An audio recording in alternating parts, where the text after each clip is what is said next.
সৃষ্টি করেছিলেন। 1969 সালের ঐতিহাসিক কারণেই এই দলটি সৃষ্টি করেছেন শহীদ রাষ্ট্রপতি জিয়া রহমান।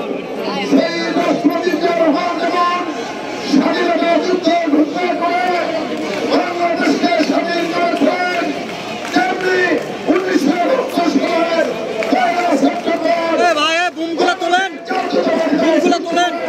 বাংলাদেশের স্বাধীনতা সার্বভৌমত্ব রক্ষা করেছিলেন।